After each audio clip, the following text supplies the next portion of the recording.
वाराणसी की संकरी गलियों में हवा भारी लग रही थी।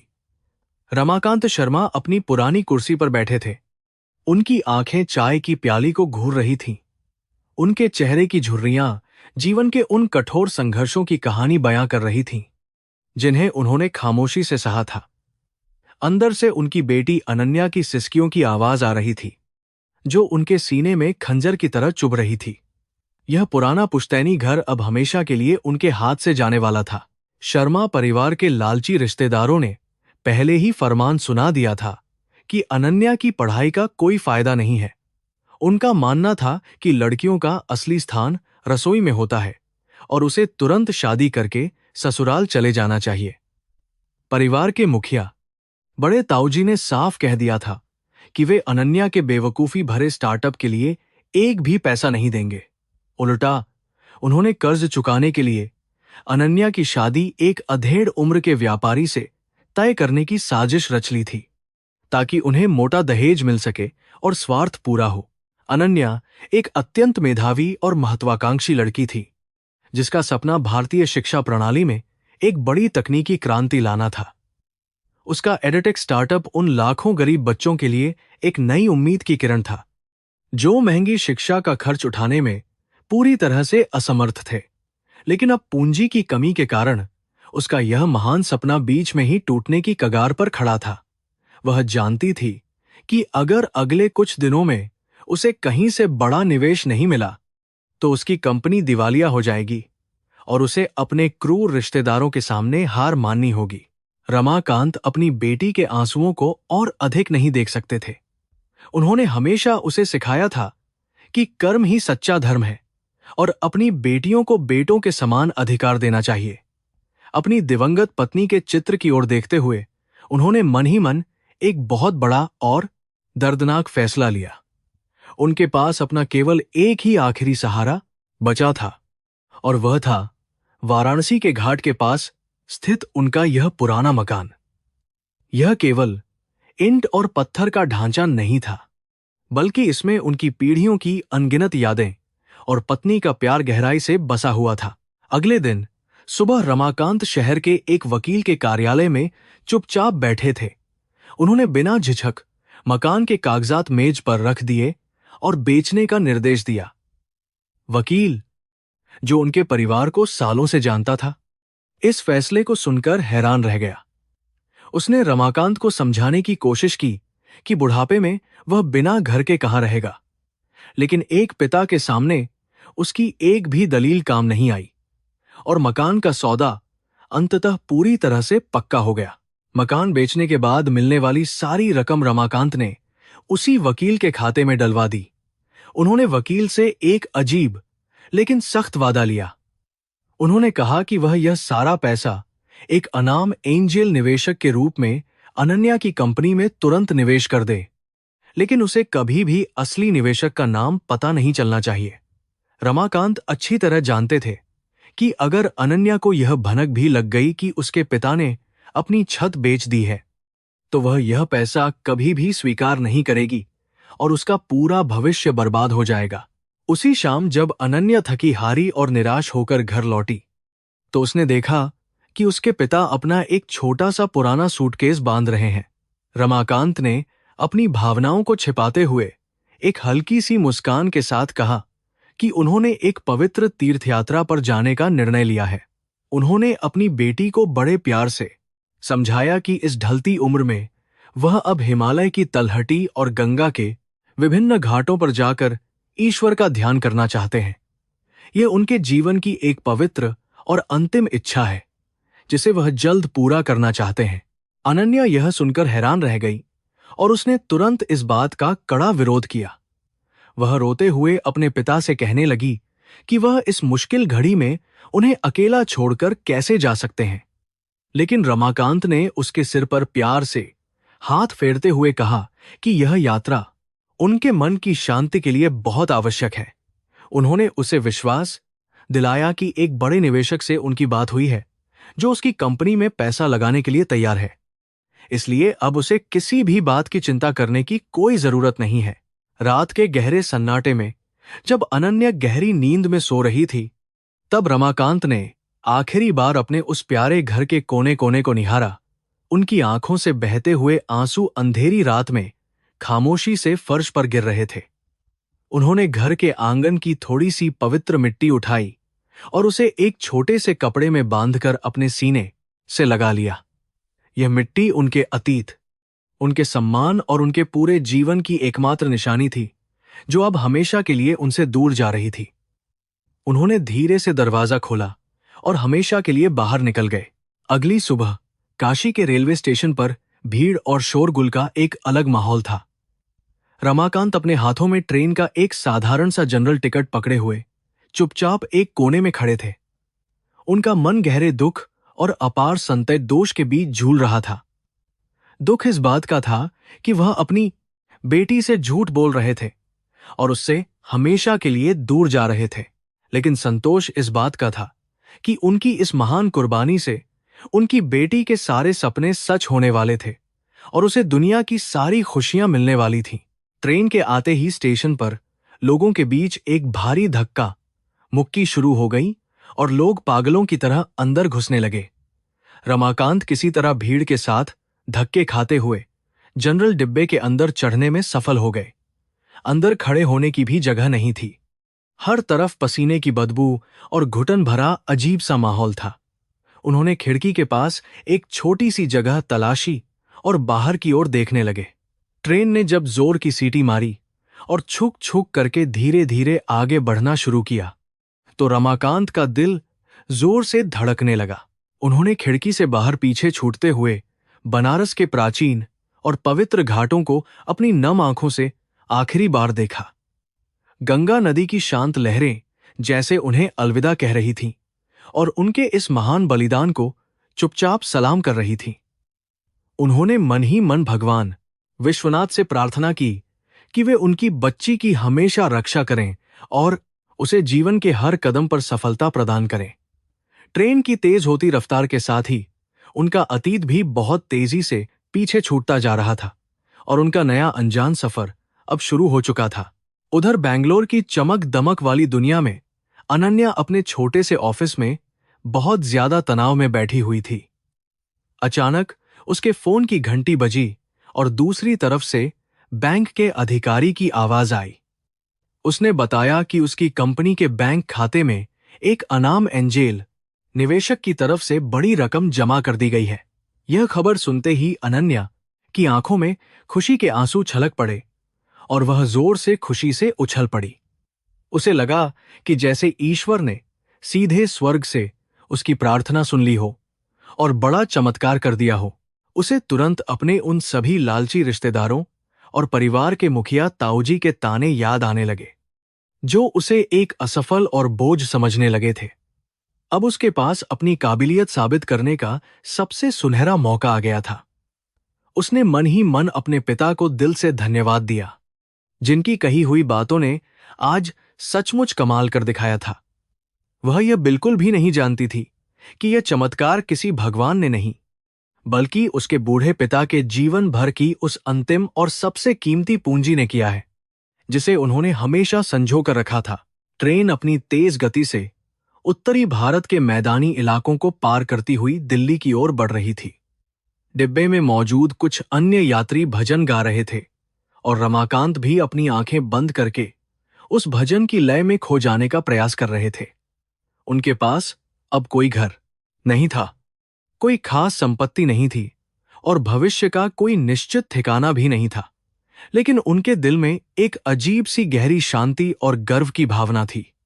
उन्होंने एक पिता होने का अपना सबसे बड़ा धर्म पूरी ईमानदारी से आज निभा दिया था। रास्ते में जब ट्रेन कानपुर रुकी, तो रमाकांत ने एक पुराने पोस्टकार्ड पर अनन्या के लिए अपनी पहली झूठी चिट्ठी लिखी। उन्होंने उसमें बड़े विस्तार से लिखा कि वह पवित्र तीर्थ यात्रा पर निकल चुके हैं और गंगा के शांत किनारे उन्हें बहुत आध्यात्मिक सुकून और शांति दे रहे हैं। उन्होंने अपनी बेटी को आशीर्वाद देते हुए यह भी लिखा कि वह सिर्फ अपने काम और अपनी सफलता पर पूरा ध्यान दे, उनकी चिंता बिल्कुल न करे। उस चिट्ठी को मेलबॉक्स में डालते हुए उनके हाथ कांप रहे थे, क्योंकि यह उनके जीवन का सबसे बड़ा और पवित्र सफेद झूठ था। 2 दिन बाद जब वह पोस्टकार्ड बेंगलोर में अनन्या के हाथों में पहुंचा तो उसने राहत की एक बहुत लंबी और गहरी सांस ली। वह अपने ऑफिस की कांच की बड़ी खिड़की से बाहर देखते हुए अपने पिता की सलामती के लिए भगवान को धन्यवाद दे रही थी। वह इस बात से पूरी तरह बेखबर थी कि उसके पिता किसी सुंदर आश्रम में आराम नहीं कर रहे हैं, बल्कि वह एक बहुत ही कठिन और दर्दनाक सफर की ओर लगातार बढ़ते जा रहे हैं। सफलता की अंधी दौड़ में वह अब अपने पिता से कोसों दूर जा चुकी थी। आखिरकार ट्रेन अपनी लंबी यात्रा पूरी करने के बाद नई दिल्ली रेलवे स्टेशन के प्लेटफॉर्म पर आकर जोर की आवाज के साथ रुक गई। रमाकांत थके हुए कदमों से ट्रेन से नीचे उतरे और उनके चारों ओर बस लोगों का एक विशाल और डरावना जनसैलाब था।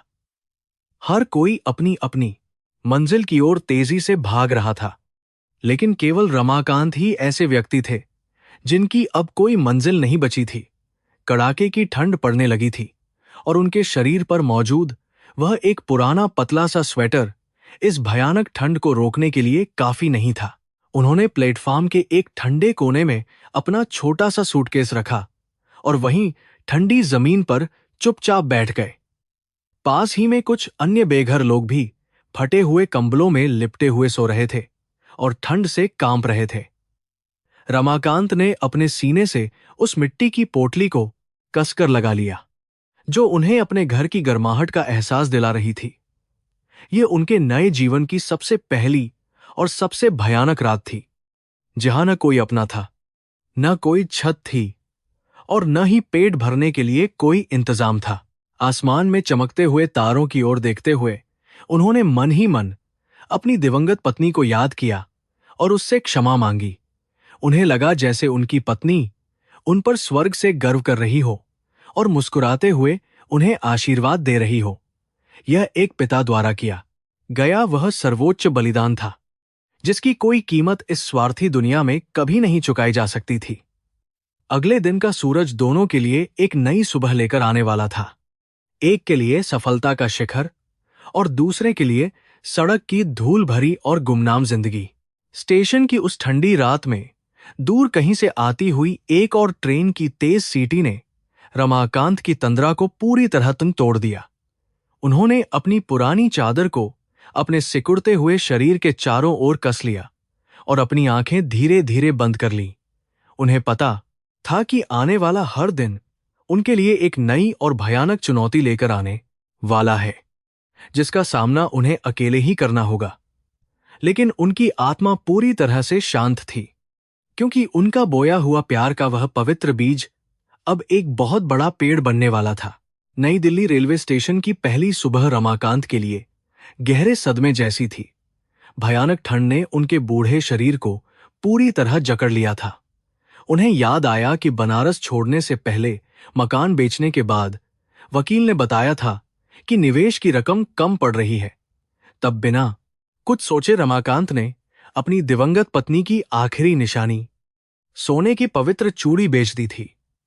उस चूड़ी में उनकी पत्नी की अंतिम यादें और असीम प्यार गहराई से बसा था, जिसे वह हमेशा अपने सीने से लगाकर अत्यंत सुरक्षित रखते थे। अब उनके पास अपनी जान बचाने के लिए एक फूटी कौड़ी भी नहीं बची थी। नई दिल्ली स्टेशन का यह विशाल प्लेटफॉर्म उनके लिए एक अजनबी राक्षस की तरह लग रहा था। यहां हर तरफ भागते हुए लोग, कुल्ली और चाय वालों का भारी शोर गूंज रहा था। किसी के पास एक लाचार और बूढ़े इंसान की तरफ देखने का एक पल का भी समय नहीं था। रमाकांत एक कोने में सिकुड़ कर बैठ गए और अपनी किस्मत के इस क्रूर खेल को चुपचाप देखने लगे। भूख ने उनके कमजोर पेट में भयानक ऐंठन पैदा करनी शुरू कर दी थी। दोपहर होते होते उनकी भूख बर्दाश्त से बाहर होने लगी थी। उन्होंने जिंदगी में कभी किसी के सामने हाथ नहीं फैलाया था। वे हमेशा एक स्वाभिमानी सरकारी कर्मचारी रहे थे, लेकिन पेट की आग इंसान के सारे सिद्धांतों को जलाकर राख कर देती है। उन्होंने कांपते हुए हाथों को एक अजनबी यात्री की तरफ बढ़ाया, पर उस आदमी ने उन्हें झिड़कते हुए बुरी तरह वहां से भगा दिया। अपमान के उस पहले घूंट ने उनके गले को आंसुओं से भर दिया। लेकिन फिर उन्हें अपनी बेटी अनन्या का मुस्कुराता हुआ चेहरा याद आ गया, जिसने उन्हें तुरंत अंदर से अत्यंत मजबूत बना दिया। उन्होंने मन ही मन सोचा कि शायद यह उनके पिछले जन्मों का कोई भारी कर्म है, जिसे उन्हें इस जन्म में अपनी बेटी की खुशी के लिए चुकाना पड़ रहा है। यही उनका असली धर्म है, एक पिता का धर्म जो अपनी संतान के लिए नरक की आग में भी हंसते हुए जल सकता है। धीरे धीरे उन्होंने प्लेटफॉर्म के उस हिस्से की ओर कदम बढ़ाए जहां स्टेशन के बाकी भिखारी और लावारिस लोग अपना डेरा जमाए बैठे थे। उन लोगों के बीच भी अपने इलाके को लेकर हमेशा एक खौफनाक और हिंसक लड़ाई चलती रहती थी, जिससे उन्हें बचना था। वहां का एक खूंखार दिखने वाला भिखारी, जो उस इलाके का दादा माना जाता था, रमाकांत की तरफ गुस्से से घूरने लगा। उसने अपनी मोटी लाठी जमीन पर पटकते हुए उन्हें वहां से तुरंत भाग जाने की कड़ी चेतावनी दी। रमाकांत ने हाथ जोड़कर अत्यंत विनम्रता से उससे बस एक रात गुजारने के लिए थोड़ी सी जगह मांगी। उनकी सफेद दाढ़ी और कमजोर शरीर को देखकर उस कठोर आदमी का दिल शायद थोड़ा सा पसीज गया। उसने उन्हें कूड़ेदान के पास वाली सबसे गंदी और ठंडी जगह पर बैठने की इजाजत दे दी, जहां से बदबू का भयंकर भभका आ रहा था। कूड़ेदान के पास की वह जगह किसी भयानक नर्क से कम नहीं थी। दिल्ली की सर्द रात का पारा जैसे जैसे नीचे गिर रहा था, हवा बर्फ के नुकीले तीरों की तरह उनके शरीर को बेरहमी से भेद रही थी। रमाकांत के पास ओढ़ने के लिए केवल एक पुरानी और फटी हुई सूती चादर थी, जो उस जानलेवा ठंड के सामने पूरी तरह बेअसर साबित हो रही थी। उन्होंने अपने घुटनों को सीने से सटा लिया और गोल होकर खुद को किसी तरह गर्म रखने की असफल कोशिश करने लगे। ठंड के कारण उनके दांत आपस में बहुत जोर जोर से बज रहे थे। उस असहनीय शारीरिक कष्ट के बीच भी उनका मन बनारस की उन पुरानी यादों में गोते लगा रहा था। उन्हें अनन्या का वह प्यारा बचपन याद आ रहा था, जब वह सर्दियों की रात में डरकर उनके सीने से चिपक कर सो जाया करती थी। बेटी की उन मीठी यादों ने उनके अंदर एक अदृश्य ऊर्जा और अजीब सी गर्माहट पैदा कर दी। उन्होंने महसूस किया कि उनका यह वर्तमान दुख उनकी बेटी के सुनहरे भविष्य की सबसे मजबूत नींव बन रहा है। इस महान विचार ने उनके चेहरे पर एक हल्की और बेहद सुकून भरी मुस्कान चुपचाप ला दी। अगली सुबह जब स्टेशन पर पहली ट्रेन की तेज सीटी बजी, तो रमाकांत का शरीर ठंड से पूरी तरह अकड़ चुका था। उनके लिए अपने पैरों पर खड़ा होना भी एक बहुत बड़ा और दर्दनाक संघर्ष बन गया था। स्टेशन के एक सफाई कर्मचारी ने उन्हें वहां से हटने के लिए बहुत जोर से आवाज लगाई। रमाकांत किसी तरह दीवार का सहारा लेकर धीरे धीरे उठे और पानी के एक नल की तरफ अपने कमजोर कदम बढ़ा दिए। उन्होंने वहां बहते हुए ठंडे पानी से अपना चेहरा धोया और एक नए दिन के कठोर संघर्ष के लिए अपनी आत्मा को पूरी तरह तैयार कर लिया। अब उनके जीवन का सबसे दर्दनाक रूटीन बन गया था स्टेशन की सीढ़ियों के पास बैठकर लोगों से भीख मांगना। वहां से गुजरने वाले हजारों अजनबी लोग उन्हें तरह तरह की घृणित नजरों से देखते थे। कुछ लोग तरस खाकर 1 या 2 रुपये का सिक्का उनके सामने फेंक देते थे, जैसे वे किसी जानवर को रोटी डाल रहे हों। कई बार उन्हें अमीर यात्रियों की गंदी और चुभने वाली गालियां भी खामोशी से सुननी पड़ती थीं। हर गुजरते दिन के साथ उनका आत्मसम्मान लहूलुहान हो रहा था, लेकिन एक महान पिता का दिल कभी हार नहीं मानता था। भीख में मिले उन चंद सिक्कों से उन्हें दिन में केवल एक बार सूखी रोटी और चाय ही नसीब हो पाती थी। कई बार जब दिन भर कोई कमाई नहीं होती थी, तो उन्हें डस्टबिन में फेंके गए झूठे और सड़े हुए खाने से अपना पेट भरना पड़ता था। बनारस का वह सम्मानित ब्राह्मण, जिसने हमेशा शुद्ध और पवित्र भोजन किया था, अब जीवन बचाने के लिए किसी भी हद तक जाने को मजबूर था। भूख और लगातार कुपोषण ने उनके बूढ़े शरीर को भीतर से खोखला करना शुरू कर दिया था और उनकी कमजोर हड्डियां अब बिल्कुल साफ दिखाई देने लगी थीं। एक दिन उनके पास एक छोटी गरीब बच्ची आकर बैठ गई, जो स्टेशन पर कूड़ा बीनने का काम करती थी। उस बच्ची की आंखों में बिल्कुल वैसी ही चमक थी जैसी बचपन में अनन्या की हुआ करती थी। रमाकांत ने अपने हिस्से की आधी सूखी रोटी उस भूखी बच्ची की तरफ बिना किसी स्वार्थ के बढ़ा दी। बच्ची ने रोटी का टुकड़ा लिया और उन्हें एक बहुत ही प्यारी मुस्कान दी। उस एक खूबसूरत पल ने रमाकांत को सारे दुखों को भूलने पर मजबूर कर दिया और उन्हें इंसानियत के उस गहरे और अत्यंत पवित्र रिश्ते का सच्चा एहसास कराया। इन भयानक रातों और तकलीफदेह दिनों के बीच उनके मन में एक ही सवाल हमेशा गूंजता रहता था कि क्या अनन्या का सपना पूरा हुआ? क्या उस अनाम निवेश ने उसकी डूबती कंपनी को बचा लिया? उनके पास बाहरी दुनिया से जुड़ने या कोई खबर जानने का कोई साधन मौजूद नहीं था। वे बस स्टेशन के किताबों वाले स्टॉल के पास छुपकर खड़े हो जाते थे और टंगे हुए अंग्रेजी अखबारों के पन्नों को दूर से घूरते रहते थे। उन्हें हमेशा उम्मीद रहती थी कि शायद किसी दिन उन्हें अपनी प्यारी बेटी की कोई शानदार तस्वीर वहां अचानक नजर आ जाए। जब भी निराशा उनके दिमाग पर हावी होने लगती थी, वे बनारस के पवित्र घाटों और शिव श्लोकों को याद करने लगते थे। वे आंखें बंद करके मन ही मन गंगा आरती के उस अलौकिक और दिव्य दृश्य की कल्पना करते थे। इस गहरे आध्यात्मिक अभ्यास ने उन्हें स्टेशन की इस नरक जैसी जिंदगी में भी मानसिक रूप से पूरी तरह स्थिर और शांत बनाए रखा था। उन्हें पक्का यकीन था कि भगवान उनके इस कठोर कर्म का फल उनकी बेटी को जरूर देंगे। वे खुद को एक सन्यासी मान चुके थे, जिसका पवित्र तपस्या स्थल अब यह गंदा रेलवे स्टेशन बन चुका था। दिसंबर आते आते दिल्ली की ठंड अपने सबसे खतरनाक और जानलेवा रूप में सामने आ चुकी थी। स्टेशन पर रात गुजारना अब सीधे तौर पर मौत को गले लगाने जैसा अत्यंत भयंकर अनुभव बन गया था। इसी बीच स्टेशन की पुलिस ने बेघर लोगों को वहां से खदेड़ने का एक क्रूर अभियान शुरू कर दिया। पुलिस वाले रात के अंधेरे में आते थे और सो रहे लाचार भिखारियों को डंडों से पीटकर बाहर निकाल देते थे। रमाकांत को भी कई बार उन निर्दयी डंडों की भयानक मार को अपने बूढ़े और बेहद कमजोर शरीर पर अत्यंत खामोशी के साथ सहना पड़ा था।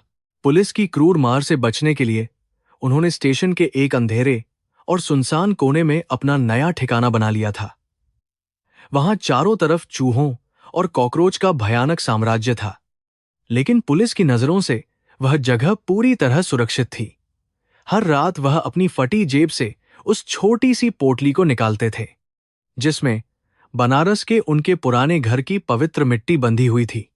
वह उस मिट्टी को अपनी आंखों से लगाते थे और उसमें अपने पूरे खोए हुए अतीत की उस मीठी और जानी पहचानी खुशबू को बहुत गहराई से महसूस करने की कोशिश करते थे। लगातार कड़ाके की ठंड और खराब खाने की वजह से रमाकांत को एक भयंकर और जानलेवा खांसी ने अपनी चपेट में ले लिया था। रात भर उनके खांसने की आवाज उस अंधेरे और शांत कोने में बहुत जोर जोर से गूंजती रहती थी। उनके सीने में हर सांस के साथ एक तेज चुभने वाला दर्द उठता रहता था। पास के एक मेडिकल स्टोर वाले ने तरस खाकर उन्हें कुछ सस्ती दवाइयां मुफ्त में दे दी थीं, लेकिन बिना सही भोजन के वो दवाइयां भी उनके शरीर पर कोई असर नहीं दिखा पा रही थीं। उनका शरीर अब धीरे धीरे पूरी तरह जवाब दे रहा था। अपनी इस दर्दनाक हालत के बावजूद उन्होंने तय किया कि अनन्या को एक और नया झूठा पत्र जरूर भेजना चाहिए। उन्होंने स्टेशन के बाहर बैठे एक मुंशी से पोस्टकार्ड लिया और उससे कुछ शब्द लिखने का अनुरोध किया। उन्होंने मुंशी से कहलवाया कि वह हरिद्वार के एक सुंदर और शांत आश्रम में बड़े आनंद से रह रहे हैं और भगवान की पवित्र भक्ति में पूरी तरह लीन है। मुंशी उनकी इस भयानक हालत को देखकर बहुत हैरान था, लेकिन उसने बिना कुछ पूछे उनके कहे हुए सारे झूठे शब्द उस छोटे से कागज पर अत्यंत खामोशी के साथ चुपचाप लिख दिए। उस पत्र में उन्होंने अनन्या को खूब सारी सफलता और तरक्की का पवित्र आशीर्वाद दिया था। उन्होंने लिखा था कि वह उसकी सफलता की कामना के लिए हर रोज सुबह शाम गंगा में पवित्र डुबकी लगा रहे हैं। पत्र पोस्ट करने के बाद जब रमाकांत वापस अपने उसी गंदे और बदबूदार कोने में आकर बैठे, तो उनकी आंखों से आंसुओं की एक लंबी और गर्म धारा बह निकली। वह झूठ जो उन्होंने अपनी बेटी की खुशी के लिए बोला था, वह अब उनके अपने सीने में एक जहरीले कांटे की तरह चुभने लगा था, लेकिन पीछे हटने का कोई भी रास्ता नहीं था। जैसे जैसे दिन हफ्तों में और हफ्ते महीनों में बदलते जा रहे थे, रमाकांत स्टेशन की उस अंधी भीड़ का एक स्थायी हिस्सा बन चुके थे। उनके चेहरे पर अब इतनी गहरी कालिख पुत चुकी थी कि उन्हें पहचानना किसी के लिए भी पूरी तरह असंभव था। उनके कपड़े तार तार हो चुके थे और उनके बाल तथा दाढ़ी बहुत ज्यादा उलझकर एक डरावने सन्यासी की तरह हो गए थे। जो भी उन्हें देखता वह उन्हें एक पागल या जन्मजात भिखारी ही समझता था। उनका वह पुराना शानदार और सम्मानित अतीत अब हमेशा के लिए पूरी तरह से राख में तब्दील हो चुका था। लेकिन इस शारीरिक पतन और भयानक सामाजिक तिरस्कार के बावजूद उनके अंदर के उस महान पिता की आत्मा कभी कमजोर नहीं पड़ी थी। वे हर रात आसमान की तरफ देखकर अपनी बेटी की शानदार जीत की प्रार्थना पूरी शिद्दत से करते थे। उन्हें पूरा विश्वास था कि उनका यह कठोर और नरक के समान अंधकार एक दिन अनन्या के जीवन में एक बड़ा और चमकदार सूरज बनकर जरूर उभरेगा। यह नई दिल्ली रेलवे स्टेशन का वह दर्दनाक सच था, जहां एक महान पिता अपनी बेटी के खूबसूरत सपनों की कीमत अपनी जान की बाजी लगाकर बहुत खामोशी से चुका रहा था। बेंगलोर शहर की गगनचुंबी इमारतों के बीच अनन्या का नया और शानदार ऑफिस पूरी तरह रोशनी से जगमगा रहा था। कुछ महीनों पहले जो एडटेक स्टार्टअप दिवालिया होने की कगार पर खड़ा था, अब वह भारतीय तकनीकी जगत का सबसे चमकता सितारा बन चुका था। अनाम एंजेल निवेशक के उस जीवनदायी निवेश ने जैसे रातों रात उसकी किस्मत के सारे बंद दरवाजे खोल दिए थे। अब उसकी कंपनी में विदेशी निवेशक अपना करोड़ों का फंड लगाने के लिए कतार में खड़े रहते थे। सफलता की यह तेज रफ्तार किसी जादुई सपने जैसी थी, जिसने अनन्या को अपने वश में कर लिया था। अनन्या का पहनावा और रहन सहन अब पूरी तरह से बदल चुका था। साधारण सूती कपड़े पहनने वाली वह बनारसी लड़की अब महंगे डिजाइनर सूट और ब्रांडेड घड़ियों में नजर आती थी। उसके दिन की शुरुआत अब किसी मंदिर की घंटी से नहीं, बल्कि विदेशी निवेशकों के साथ होने वाली जूम मीटिंग्स और शेयर बाजार के आंकड़ों से होती थी। वह हर रात शहर के सबसे महंगे होटलों में होने वाली शानदार पार्टियों का मुख्य आकर्षण हुआ करती थी। सफलता के इस चमकदार और अंधी कर देने वाली रोशनी में उसे अपने पुराने जीवन की कोई भी याद अब शायद ही कभी आती थी। उसे विश्वास था कि उसके पिता रमाकांत हरिद्वार के किसी शांत आश्रम में बहुत ही सुखद और आरामदायक जीवन व्यतीत कर रहे हैं। जब भी उसे पिता के भेजे गए मुड़े तुड़े पोस्टकार्ड मिलते थे, तो वह उन्हें बस एक सरसरी निगाह से जल्दी जल्दी पढ़ लेती थी। उन पोस्टकार्डों पर अलग अलग शहरों के डाकघर की मुहर होती थी, जिसे देखकर अनन्या को लगता था कि उसके पिता सचमुच एक महान तीर्थ यात्रा का आनंद ले रहे हैं।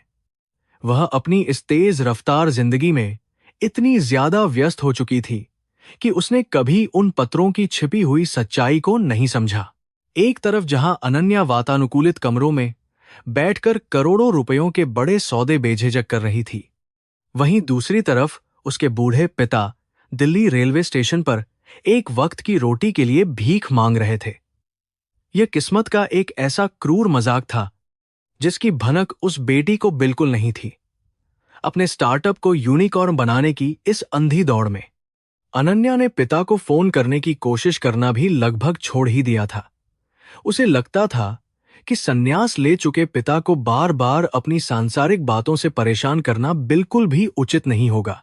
व्यापारिक पत्रिकाओं और बड़े समाचार चैनलों पर अब हर दिन अनन्या के लंबे लंबे इंटरव्यू और तस्वीरें प्रमुखता से छपने लगी थीं। उसे भारत की सबसे युवा और सफल महिला उद्यमी के रूप में हर जगह सम्मानित किया जा रहा था। जब भी कोई पत्रकार उससे उसकी इस असाधारण सफलता के पीछे का रहस्य पूछता, तो वह हमेशा बड़ी गर्व से अपनी कड़ी मेहनत और उस अनाम एंजेल निवेशक का जिक्र करती थी। वह कैमरे के सामने मुस्कुराते हुए कहती थी कि किसी फरिश्ते ने मुझ पर भरोसा किया और मेरी पूरी जिंदगी हमेशा के लिए बदल कर रख दी। लेकिन उन चमचमाते कैमरों की रोशनी के बीच वह उस असली फरिश्ते को पूरी तरह भूल चुकी थी, जिसने अपनी जिंदगी की कमाई और पुश्तैनी घर को दांव पर लगा दिया था। उसे यह बिल्कुल याद नहीं रहा कि उसके पिता ने कभी उसे कर्ज और लालची रिश्तेदारों से बचाने के लिए क्या कुछ नहीं सहा था। सफलता का नशा एक ऐसा मीठा जहर होता है जो इंसान की पुरानी और सबसे गहरी यादों को भी धीरे धीरे धुंधला कर देता है। अनन्या भी उसी मीठे जहर का शिकार होकर अपनी असली पारिवारिक जड़ों से बहुत दूर जा चुकी थी। जो शर्मा परिवार और ताऊजी कभी अनन्या को बोझ मानते थे और उसकी जल्दी शादी करवाकर पल्ला झाड़ना चाहते थे, वे अब उसके सबसे बड़े शुभचिंतक बन गए थे। सफलता की महक ने उन लालची रिश्तेदारों को भी मक्खियों की तरह अनन्या के आलीशान बंगले के चारों ओर खींच लिया था। वे अब हर पारिवारिक समारोह में अनन्या की झूठी तारीफों के पुल बांधते नहीं थकते थे। अनन्या ने भी अतीत की कड़वाहट को भुलाकर उन्हें खुले दिल से अपना लिया था, क्योंकि इस नई और अमीर दुनिया में उसे अपनी एक बहुत मजबूत सामाजिक पहचान बनानी थी। अपनी भव्य सफलता को अनन्या ने अपने अच्छे कर्मों और ईश्वर के आशीर्वाद का सीधा परिणाम मान लिया था। उसे लगता था कि उसने समाज के गरीब बच्चों के लिए जो शिक्षा का मॉडल बनाया है, उसी का फल भगवान उसे इस बड़ी सफलता के रूप में दे रहे हैं। वह हर महीने एक बड़ी रकम अलग अलग मंदिरों और अनाथालयों में दान के रूप में भेजने लगी थी। उसे यकीन था कि उसका यह भारी दान पुण्य उसके पिता के आध्यात्मिक जीवन को और भी सुखद बना देगा। वह अपनी ही बनाई झूठी दुनिया में पूरी तरह संतुष्ट थी। इतात है, काम के भारी दबाव और रातों की नींद उड़ जाने के कारण अनन्या के चेहरे पर थकान के गहरे निशान उभरने लगे थे। हालांकि महंगे सौंदर्य प्रसाधन और बेहतरीन मेकअप उन निशानों को दुनिया की नजरों से बहुत आसानी से छिपा लेते थे। वह खुद को एक मशीन की तरह इस्तेमाल कर रही थी, जिसका एकमात्र उद्देश्य कंपनी के मुनाफे को लगातार बढ़ाना था। बोर्ड मीटिंग्स में उसकी आवाज अब पहले से कहीं ज्यादा कठोर और आदेश देने वाली हो गई थी। उसके अंदर की भावुक बनारसी लड़की अब एक अत्यंत ठंडी और व्यावहारिक बिजनेसवुमन बन चुकी थी। बचपन में अनन्या ने अपने पिता से वादा किया था कि जब वह बड़ी होकर सफल हो जाएगी तो उन्हें दुनिया की सबसे महंगी गाड़ी में बिठाकर पूरे भारत की सैर कराएगी। उसने कहा था कि वह उनके लिए गंगा के किनारे एक बहुत बड़ा घर बनवाएगी, जहां वे सुकून से अपनी किताबें पढ़ सकेंगे। लेकिन अब जब उसके पास यह सब करने के लिए असीमित पैसा आ चुका था, तो वह उन मासूम वादों को दिमाग के किसी बहुत गहरे कोने में हमेशा के लिए पूरी तरह से दफन कर चुकी थी। एक दिन अनन्या की शानदार टेबल पर पोस्टमैन ने एक बहुत ही मैला और पुराना सा पत्र लाकर रखा। यह पत्र उसके पिता रमाकांत का था, जो कई हफ्तों की लंबी यात्रा के बाद बेंगलोर पहुंचा था। पत्र की लिखावट बहुत ज्यादा कांपती हुई और कमजोर थी, जैसे लिखने वाले के हाथों में बिल्कुल ताकत न बची हो। अनन्या ने अपनी एक बहुत महत्वपूर्ण मीटिंग के बीच में उस पत्र को लापरवाही से खोला। उसमें लिखा था कि वह पहाड़ों की शुद्ध हवा में पूरी तरह से स्वस्थ हैं और भगवान की निरंतर प्रार्थना कर रहे हैं। अगर अनन्या ने उस पत्र को जरा भी ध्यान से देखा होता तो उसे पता चल जाता कि उस पर नई दिल्ली रेलवे स्टेशन के पास के एक डाकघर की पुरानी मुहर लगी हुई थी। लेकिन उसकी नजरें तो बस लैपटॉप की स्क्रीन पर चल रहे शेयर बाजार के निशानों पर टिकी हुई थीं। उसने उस पत्र को अपनी मेज के किनारे पर रख दिया और अपनी सेक्रेटरी को तुरंत एक नई फाइल लाने का आदेश दे दिया। वह खत, जिसमें एक मरते हुए पिता का आखिरी आशीर्वाद छिपा था, रद्दी के ढेर में हमेशा के लिए खो गया। इसी बीच अनन्या की जिंदगी में एक बहुत ही अमीर और आकर्षक उद्योगपति राहुल का प्रवेश हुआ।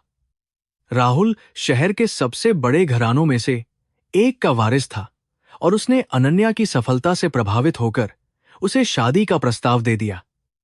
ताऊजी और अन्य रिश्तेदारों ने इस रिश्ते को तुरंत अपनी हरी झंडी दे दी, क्योंकि इससे उनके परिवार का सामाजिक रुतबा और भी ज्यादा बढ़ने वाला था। अनन्या ने भी बिना ज्यादा सोचे समझे इस रिश्ते को अपनी मंजूरी दे दी। उसे लगा कि एक सफल महिला को एक ऐसे ही सफल जीवन साथी की सख्त जरूरत होती है। सगाई की भव्य तैयारियां बहुत जोरों शोरों से शुरू हो गईं और पूरे बेंगलोर शहर में इसकी चर्चा होने लगी। विदेश से महंगे फूल मंगवाए गए और भारत के मशहूर डिजाइनरों ने अनन्या के लिए लाखों रुपये का खास लहंगा तैयार किया। इस पूरी चकाचौंध के बीच अनन्या ने एक बार भी यह नहीं सोचा कि इस बड़ी खुशी के मौके पर उसके जन्मदाता पिता को वहां मौजूद होना चाहिए। उसने अपनी सेक्रेटरी से बस इतना कह दिया कि वह हरिद्वार के कुछ प्रमुख आश्रमों में एक ईमेल भेजकर उसके पिता को ढूंढने की एक छोटी सी रस्मी कोशिश कर ले। जाहिर है कि ऐसे बेमन से भेजे गए ईमेल का कोई सकारात्मक जवाब नहीं आने वाला था। जब सेक्रेटरी ने बताया कि पिता का कोई सुराग नहीं मिल पा रहा है, तो अनन्या ने बहुत आसानी से इस बात को अपनी किस्मत मान लिया। उसने खुद को यह दिलासा दिया कि उसके पिता एक महान योगी बन चुके हैं और सांसारिक मोह माया से मुक्त हो गए हैं। अपनी अंतरात्मा की चुभन को पूरी तरह शांत करने के लिए उसने अनाथालय में एक और बड़ा दान दे दिया, ताकि उसकी सगाई का यह भव्य कार्यक्रम बिना किसी भी बाधा के संपन्न हो सके। सगाई की वह रात किसी शानदार बॉलीवुड फिल्म के भव्य सेट जैसी आलीशान लग रही थी। हर तरफ शैंपेन की बोतलें खुल रही थीं और शहर के सबसे अमीर लोग अनन्या को नई जिंदगी के लिए बधाई दे रहे थे। राहुल ने अनन्या को हीरे की एक बहुत ही बड़ी और महंगी अंगूठी पहनाई, जिसकी कीमत करोड़ों में थी।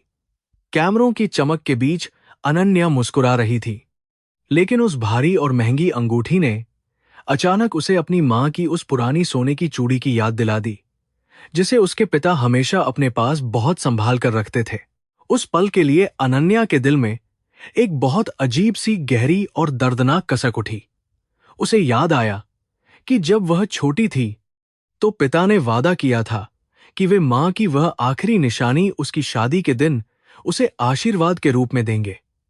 लेकिन आज जब उसकी जिंदगी का इतना बड़ा दिन था, तो पिता और वह चूड़ी दोनों ही उसके जीवन से पूरी तरह गायब थे। उसने तुरंत अपने सिर को झटका और इस दुखद विचार को अपने दिमाग से बाहर निकाल दिया। वह दोबारा से उन अमीर और प्रभावशाली मेहमानों के बीच मुस्कुराने लगी। सगाई के कुछ ही दिनों बाद अनन्या की कंपनी के बोर्ड ऑफ डायरेक्टर्स ने एक बहुत ही बड़ा और ऐतिहासिक फैसला लिया। उन्होंने तय किया कि कंपनी को और भी बड़े स्तर पर ले जाने के लिए अब उसका आईपीओ बाजार में लाया जाएगा। इस बहुत बड़ी और शानदार घोषणा के लिए उन्होंने भारत की राजधानी नई दिल्ली को चुना। नई दिल्ली में होने वाला यह कार्यक्रम भारतीय व्यापार जगत के इतिहास का सबसे भव्य और यादगार आयोजन होने वाला था। अनन्या ने अपनी पूरी टीम के साथ इस बड़े दिन की तैयारियों के लिए दिन रात एक करना शुरू कर दिया। अनन्या को लगता था कि वह अपनी कड़ी मेहनत और बेहतरीन दिमाग के बल पर पूरी दुनिया को मुट्ठी में कर सकती है। उसे अहंकार हो गया था कि उसने अपने दम पर यह विशाल साम्राज्य खड़ा किया है और इसके पीछे केवल उसकी काबिलियत है। वह उस सनातन सत्य को पूरी तरह भूल चुकी थी कि हर सफलता के पीछे किसी न किसी का बड़ा बलिदान और अदृश्य कर्म हमेशा जुड़ा होता है। वह उस कर्म के भयानक कर्ज से पूरी तरह अनजान थी, जिसे चुकाने का सही समय अब धीरे धीरे उसके बहुत ही करीब आता जा रहा था। दिल्ली जाने का विचार अनन्या के मन में केवल व्यापार और बहुत सारे मुनाफे के नए अवसर ही पैदा कर रहा था। उसे इस बात का जरा भी अंदाजा नहीं था कि जिस शहर में वह एक महारानी की तरह कदम रखने वाली है, उसी शहर के एक बहुत गंदे और बदबूदार रेलवे स्टेशन पर उसका अपना पिता मौत से लड़ रहा है। नियति ने इन दोनों के रास्तों को एक बार फिर से उसी शहर में मिलाने का एक बहुत ही खौफनाक और दिल दहला देने वाला खतरनाक जाल चुपचाप और बहुत गहराई से बुन लिया था। अनन्या अपने होने वाले पति राहुल और कंपनी के कुछ खास अधिकारियों के साथ अपने प्राइवेट जेट में बैठकर दिल्ली के लिए रवाना हुई। आसमान की ऊंचाइयों से नीचे देखते हुए उसे अपना पूरा जीवन एक बहुत ही शानदार और खूबसूरत फिल्म के सुखद अंत जैसा प्रतीत हो रहा था। उसने शैंपेन का एक गिलास हाथ में लिया और राहुल के साथ अपनी इस नई जीत का जश्न मनाने लगी। वह भौतिकवादी दुनिया की उस अंधी उड़ान में इतनी ऊपर जा चुकी थी जहां से उसे जमीन की कोई भी कड़वी सच्चाई अब बिल्कुल दिखाई नहीं दे रही थी। जैसे ही उसका हवाई जहाज नई दिल्ली के अंतर्राष्ट्रीय हवाई अड्डे पर उतरा, बाहर कैमरों की चमक और पत्रकारों की भारी भीड़ उसका बेसब्री से इंतजार कर रही थी। उसे एक वीआईपी की तरह बहुत ही भारी सुरक्षा घेरे में वहां से बाहर निकाला गया। बाहर शहर की सर्द और चुभने वाली हवाओं ने उसके चेहरे को एक पल के लिए छू लिया, जिससे उसे अचानक एक अजीब सी ठिठुरन महसूस हुई। यह वही जानलेवा हवा थी जो कुछ ही किलोमीटर दूर उसके पिता के कमजोर शरीर को हर रात बेरहमी से पूरी तरह से चीर रही थी। नई दिल्ली रेलवे स्टेशन की वह रात पहले से कहीं अधिक भयानक और जानलेवा सर्दी लेकर आई थी। उस बदबूदार अंधेरे कोने में लेटे हुए रमाकांत का शरीर अब पूरी तरह से कंकाल में तब्दील हो चुका था। लगातार कुपोषण और बर्फीली ठंड ने उनके फेफड़ों को भीतर से खोखला कर दिया था। जब भी उन्हें खांसी का दौरा पड़ता, मुंह से खून की बूंदें निकल आती थीं। उनके पास दर्द सहने की ताकत बिल्कुल नहीं बची थी। मौत अब उनके बहुत करीब आकर खड़ी हो गई थी, लेकिन एक पिता की असीम ममता उन्हें अंतिम सांस तक हार मानने से रोक रही थी। कुछ दिन पहले स्टेशन के एक कूड़ेदान में खाने की तलाश करते समय उन्हें एक पुराना और मुड़ा तुड़ा अंग्रेजी अखबार मिला था। उस अखबार के पहले पन्ने पर उनकी प्यारी बेटी अनन्या की एक बहुत बड़ी और मुस्कुराती हुई रंगीन तस्वीर छपी थी। तस्वीर के नीचे मोटे अक्षरों में उसे देश की सबसे सर्वश्रेष्ठ युवा उद्यमी का प्रतिष्ठित पुरस्कार मिलने की शानदार खबर लिखी हुई थी। रमाकांत अंग्रेजी नहीं पढ़ सकते थे, लेकिन अपनी बेटी के उस आत्मविश्वास से भरे चेहरे को देखकर वह सब कुछ बहुत अच्छी तरह समझ गए थे। वह अखबार का फटा हुआ पन्ना अब उनके जीवन की सबसे कीमती संपत्ति बन गया था। उन्होंने उस कागज के टुकड़े को बड़े जतन से साफ किया और उसे अपनी फटी हुई कमीज के अंदर सीधा अपने दिल के पास छिपा लिया। वह पन्ना उनके लिए किसी पवित्र ताबीज से कम नहीं था, जो उन्हें इस भयानक नर्क में भी जीने की एक अद्भुत प्रेरणा दे रहा था। जब भी भूख या ठंड से उनकी जान निकलने लगती, तो वह उस पन्ने को निकालकर अपनी नम आंखों से चूम लेते थे। एक भयानक रात स्टेशन के कुछ क्रूर और नशेड़ी गुंडों की नजर कमजोर रमाकांत पर पड़ गई। उन्होंने देखा कि यह बूढ़ा भिखारी अपने कपड़ों के अंदर कुछ छिपाकर रखता है। गुंडों को लगा कि शायद इसके पास भीख में मांगे गए बहुत सारे पैसे या कोई कीमती सामान छिपा हुआ है। वे नशे में धुत होकर उनके पास आए और उन्हें बुरी तरह से गालियां देते हुए वह छिपा हुआ सामान तुरंत बाहर निकालने की धमकी देने लगे। रमाकांत बुरी तरह डर गए और अपनी छाती को कसकर पकड़ लिया। जब रमाकांत ने अपना हाथ नहीं हटाया, तो उन जालिम गुंडों ने उन्हें जमीन पर गिराकर बेरहमी से पीटना शुरू कर दिया। उनकी पसलियों पर भारी जूतों की कई भयानक लातें पड़ी, जिससे उनके मुंह से दर्द की एक तेज चीख निकल गई। खून उनके माथे से बहकर आंखों में जाने लगा, लेकिन उन्होंने अपने दोनों हाथों से अपनी छाती को एक मजबूत लोहे की ढाल की तरह पूरी मजबूती से ढक रखा था। वे अपनी जान दे सकते थे, लेकिन अपनी बेटी की उस तस्वीर को छीनने नहीं दे सकते थे। आखिरकार एक गुंडे ने जबरदस्ती उनकी कमीज फाड़ दी और अंदर से वह मुड़ा हुआ कागज बाहर निकाल लिया। जब उसने देखा कि वह केवल एक पुराना रद्दी अखबार है, तो उसने गुस्से में रमाकांत के चेहरे पर जोर से थूका और कागज को वहीं गंदी नाली के पास फेंक कर चला गया। गुंडों के जाने के बाद रमाकांत अपने खून से सने टूटे हुए शरीर को घसीटते हुए उस नाली तक पहुंचे। उन्होंने कांपते हाथों से उस पवित्र कागज को कीचड़ से बाहर निकाला और उसे अपने गंदे आंसुओं से धोया। उस रात दर्द से कराहते हुए रमाकांत को ऐसा महसूस हो रहा में जैसे उन्होंने अपनी बेटी के हिस्से का सारा बुरा कर्म अपने ऊपर ले लिया है। उनका यह अटूट विश्वास था कि पिता की पीड़ा जितनी अधिक गहरी होती है, संतान का भविष्य उतना ही अधिक उज्जवल और सुरक्षित हो जाता है। यह भारत की वह प्राचीन और महान सोच थी, जिसने इस अनपढ़ बूढ़े को एक महान संत के समान अत्यधिक सहनशील बना दिया था। उनकी आत्मा उस स्टेशन की गंदगी से बहुत ऊपर उठ चुकी थी। दूसरी ओर अनन्या उसी शहर में एक बहुत आलीशान और 5 सितारा होटल के लग्जरी स्वीट में बहुत आराम से बैठी हुई थी। बाहर की कड़ाके की ठंड का उस वातानुकूलित और गर्म कमरे के अंदर बिल्कुल भी कोई असर नहीं था। वह अपनी कंपनी के मेगा आईपीओ की आखिरी तैयारियों में बहुत अधिक व्यस्त थी, जो अगले ही दिन शेयर बाजार में धूम मचाने वाला था। उसके सामने रखी मेज पर देश भर के सारे प्रमुख अखबार सजे हुए थे, जिनमें उसकी बड़ी सफलता के लंबे लेख बहुत प्रमुखता से छपे थे। अनन्या को यह बिल्कुल भी अंदाजा नहीं था कि जिन अखबारों को वह अपने गुरूर और अहंकार से पढ़ रही है, उसी अखबार का एक पुराना और गंदा पन्ना कुछ किलोमीटर दूर उसके पिता की जान बचाने का एकमात्र बहुत बड़ा सहारा बना हुआ है। सफलता की उस अंधी चमक में इंसान अक्सर अपने सबसे करीबियों के गहरे दर्द को पूरी तरह से नजरअंदाज कर देता है। उस रात रेशमी बिस्तरों पर सोते हुए भी अनन्या के दिल में एक अजीब सी और बहुत गहरी बेचैनी सी पनप रही थी। स्टेशन पर पिटाई के बाद रमाकांत को बहुत ही तेज और जानलेवा बुखार ने अपनी भयानक जकड़ में ले लिया था।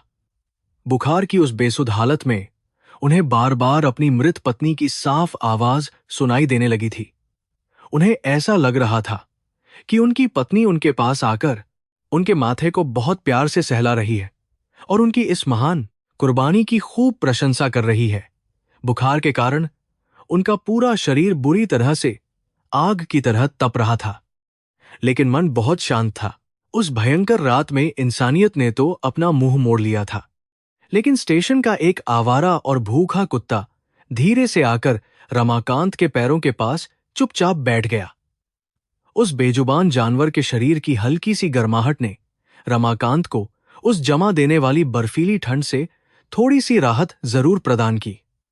उन्होंने अपना कांपता हुआ कमजोर हाथ उस कुत्ते के सिर पर बहुत प्यार से रखा और धीरे धीरे मुस्कुराने लगे। इस क्रूर और अत्यधिक स्वार्थी दुनिया में अब केवल वह जानवर ही उनका अपना सच्चा साथी था।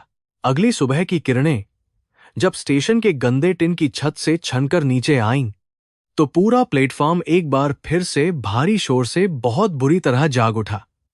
रमाकांत ने बहुत हिम्मत जुटाकर अपनी भारी आंखों को खोलने की कोशिश की, लेकिन कमजोरी इतनी ज्यादा थी कि दुनिया पूरी तरह धुंधली सी दिखाई दे रही थी। कल रात की भयानक पिटाई के कारण उनके पूरे शरीर में असहनीय और बहुत गहरा दर्द लगातार हो रहा था। उन्हें यह बहुत अच्छी तरह से मालूम था कि उनका जीवन अब खत्म हो रहा है। ठीक उसी समय नई दिल्ली के सबसे बड़े सम्मेलन केंद्र में अनन्या की एक बहुत बड़ी और भव्य प्रेस कॉन्फ्रेंस जोर शोर से शुरू हो रही थी। हजारों कैमरों की चकाचौंध के बीच वह मंच पर एक महारानी की तरह अत्यंत गर्व के साथ बैठी हुई थी। पत्रकारों की एक बड़ी भीड़ उससे व्यापार और सफलता के कई मुश्किल सवाल लगातार पूछ रही थी, जिनका वह बड़ी ही समझदारी और कुशलता से मुस्कुराते हुए जवाब दे रही थी। उसका हर एक शब्द सीधे व्यापारिक समाचारों की बड़ी हेडलाइन तेजी से बन रहा था। एक वरिष्ठ पत्रकार ने अचानक खड़े होकर अनन्या से पूछा कि उसकी इस ऐतिहासिक और बहुत बड़ी सफलता का असली आधार आखिर क्या है। अनन्या ने बहुत ही आत्मविश्वास के साथ माइक हाथ में लिया और उस अनाम एंजेल निवेशक की बहुत झूठी तारीफ करना शुरू कर दिया। उसने कहा कि अगर उस रहस्यमयी इंसान का पैसा सही समय पर नहीं मिलता, तो यह कंपनी हमेशा के लिए पूरी तरह से दफन हो चुकी होती। वह बोलती जा रही थी, लेकिन उसका अंतर्मन उसे भीतर ही भीतर बहुत जोर से कचोट रहा था। उसी समय एक अन्य रिपोर्टर ने उससे उसके परिवार और खास तौर पर उसके पिता के बारे में एक बहुत सीधा सा सवाल अचानक पूछ लिया। अनन्या का चेहरा एक पल के लिए हल्का सा सफेद पड़ गया, लेकिन उसने खुद को जल्दी से संभाल लिया। उसने एक बहुत ही झूठी और सधी हुई मुस्कान के साथ बताया कि उसके पिता हिमालय की वादियों में एक महान संत की तरह बहुत सुख और अपार शांति का जीवन पूरी तरह से व्यतीत कर रहे हैं। यह सफेद झूठ बोलकर उसने दुनिया को धोखा दे दिया। ठीक उसी पल जब अनन्या हिमालय की वादियों का झूठा और शानदार जिक्र कर रही थी।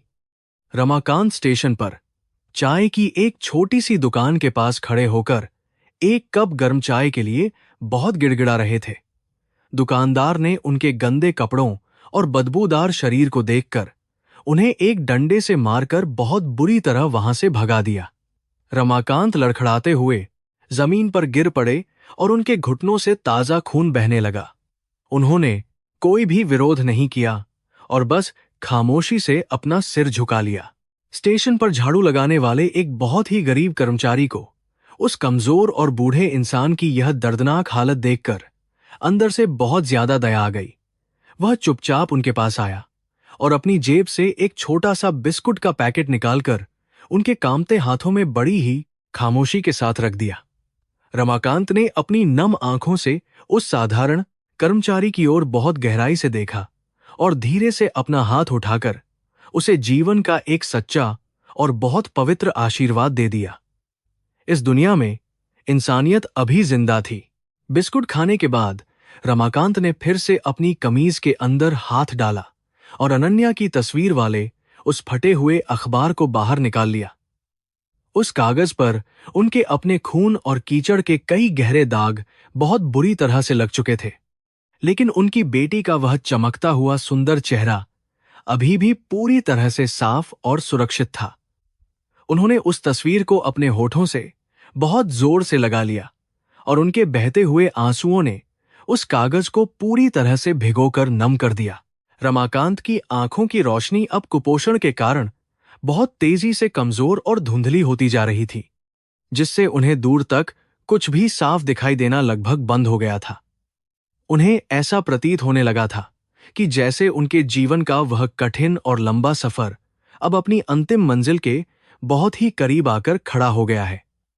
उन्हें अपनी मौत का कोई भी डर बिल्कुल भी नहीं सता रहा था, बल्कि उन्हें इस बात की अपार खुशी थी कि उन्होंने एक पिता के रूप में अपना सबसे पवित्र धर्म निभा दिया।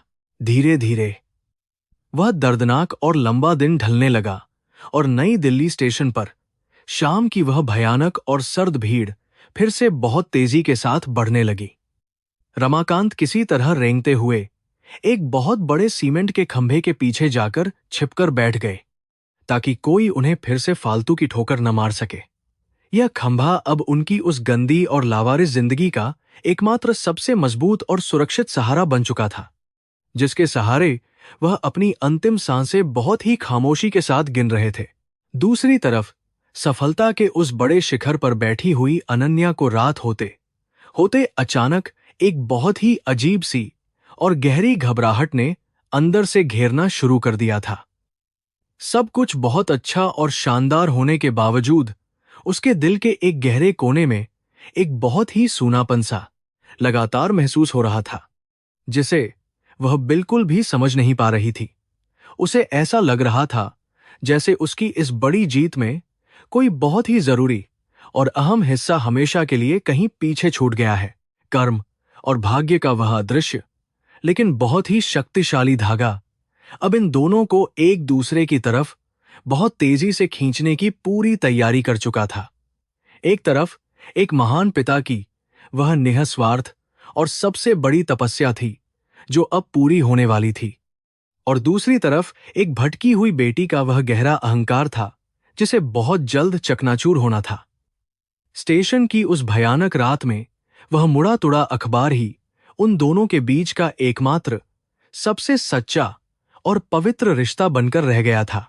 नई दिल्ली के सबसे आलीशान और महंगे 5 स्टार होटल के पेंट हाउस में अनन्या अपने शानदार बिस्तर पर करवटें बदल रही थी। अगले ही दिन उसकी एडेटेक कंपनी का बहुत बड़ा और ऐतिहासिक आईपीओ शेयर बाजार में आधिकारिक रूप से लॉन्च होने वाला था।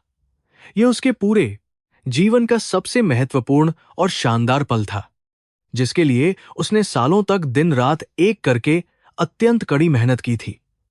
लेकिन सफलता के इस सबसे ऊंचे और चमकदार शिखर पर पहुंचने के बावजूद उसके दिल के अंदर एक बहुत ही अजीब और गहरी खालीपन की भावना लगातार पैदा हो रही थी।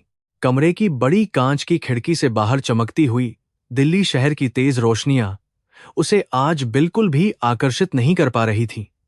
उसके पास करोड़ों की अपार संपत्ति, एक बहुत ही सफल व्यापारिक साम्राज्य और समाज में एक अत्यंत उच्च और सम्मानित रुतबा पूरी तरह से मौजूद था। फिर भी उसकी आंखों से नींद पूरी तरह से गायब हो चुकी थी और एक अनजानी सी घबराहट उसके सीने में बहुत जोर जोर से धड़क रही थी। वह बार बार पानी पी रही थी, लेकिन उसकी यह भयानक मानसिक प्यास किसी भी तरह से बुझने का नाम नहीं ले रही थी। पिछले कुछ दिनों से उसे लगातार एक बहुत ही अजीब और बेचैन कर देने वाला सपना बार बार आ रहा था, जिसने उसकी रातों की नींद पूरी तरह से उड़ा दी थी। सपने में वह अपनी दिवंगत मां को एक बहुत ही पुरानी और धुंधली सी जगह पर उदास होकर रोते हुए देखती थी। उसकी मां के हाथों में वह पुश्तैनी सोने की चूड़ी होती थी, जिसे उसके पिता रमाकांत हमेशा अपने पास बहुत ही ज्यादा हिफाजत और प्यार से संभाल कर रखते थे। यह वही पवित्र चूड़ी थी जिसे शादी के दिन आशीर्वाद के रूप में उसे दिया जाना था। सपने में उसकी मां कुछ भी साफ नहीं बोलती थी, बस उनकी आंखों से बहते हुए बड़े बड़े आंसू सीधे अनन्या की आत्मा को बहुत गहराई तक झकझोर देते थे। ऐसा लगता था जैसे वह अपनी बेटी से उसके धर्म और असली पारिवारिक कर्तव्यों के बारे में कुछ बहुत ही महत्वपूर्ण सवाल पूछ रही हो। यह सपना जैसे ही टूटता था, अनन्या का पूरा शरीर भयानक पसीने से बुरी तरह तरबतर हो जाता था और वह जोर जोर से हाँफने लगती थी। सफलता की वह सारी भव्य चकाचौंध उस एक डरावने सपने के सामने पूरी तरह से फीकी और बेईमानी लगने लगती थी। इस सपने ने उसके दिमाग के उस बंद और अंधेरे दरवाजे को अचानक बहुत जोर से खोल दिया था, जिसे उसने अपने घमंड और अहंकार में पूरी तरह से बंद कर दिया था। उसे अचानक इस बात का बहुत ही तीखा और दर्दनाक एहसास हुआ कि उसने पिछले कई महीनों से अपने बूढ़े पिता की कोई भी असली खबर जानने की जरा सी भी कोशिश नहीं की थी।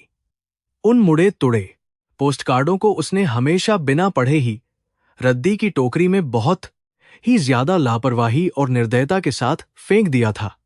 जो उसकी सबसे बड़ी और भयानक भूल थी, उसे अब समझ में आने लगा था कि बिना अपने पिता के पवित्र आशीर्वाद और प्यार के उसकी यह अरबों रुपये की विशाल कंपनी और शानदार सफलता केवल एक बेजान और खोखला ढांचा मात्र है। उसने अपने आप से एक बहुत ही कड़वा सवाल पूछा कि अगर उसके जन्मदाता पिता ही उसकी इस बड़ी खुशी में उसके साथ खड़े नहीं हैं, तो फिर इस पूरी भव्य जीत का आखिर क्या मतलब रह जाता है। पश्चाताप और अपराधबोध की एक बहुत ही भारी लहर ने उसके घमंडी और कठोर दिल को पहली बार पूरी तरह से अंदर तक तोड़कर रख दिया। रात के ठीक 3 बजे अनन्या ने अपने बिस्तर से उठकर एक बहुत ही बड़ा और अपनी जिंदगी का सबसे महत्वपूर्ण फैसला आखिरकार ले ही लिया। उसने तुरंत अपना महंगा लैपटॉप खोला और भारत के सबसे बेहतरीन और सबसे महंगे प्राइवेट जासूसों की एक लंबी सूची इंटरनेट पर बहुत तेजी से खोजना शुरू कर दिया। उसे अब किसी भी कीमत पर और कितनी भी बड़ी रकम खर्च करके अपने उन लापता पिता को जल्द से जल्द ढूंढना था, जो उसके अनुसार हिमालय की वादियों में किसी अज्ञात आश्रम में रहकर अपना आध्यात्मिक जीवन बहुत शांति से बिता रहे थे। उसने मुंबई की एक बहुत ही मशहूर और तेज तर्रार डिटेक्टिव एजेंसी के प्रमुख को उसी समय एक बहुत ही लंबा और जरूरी ईमेल तुरंत टाइप करके भेज दिया। उस ईमेल में उसने अपने पिता की एक पुरानी तस्वीर के साथ उनकी सारी जानकारी और उन सभी पोस्टकार्डों का जिक्र किया जो उसे लगातार अलग अलग शहरों से मिलते रहे थे। उसने उस जासूस को साफ शब्दों में निर्देश दिया कि पैसा चाहे जितना भी लग जाए, लेकिन उसे उसके पिता कल शाम तक इसी दिल्ली शहर में किसी भी हालत में अपने सामने बिल्कुल सुरक्षित और स्वस्थ रूप में मौजूद चाहिए। एजेंसी के उस अनुभवी जासूस ने सुबह होते ही तुरंत अनन्या को फोन किया और इस बहुत ही जटिल केस को तुरंत अपने हाथ में लेने की पूरी पक्की पुष्टि कर दी।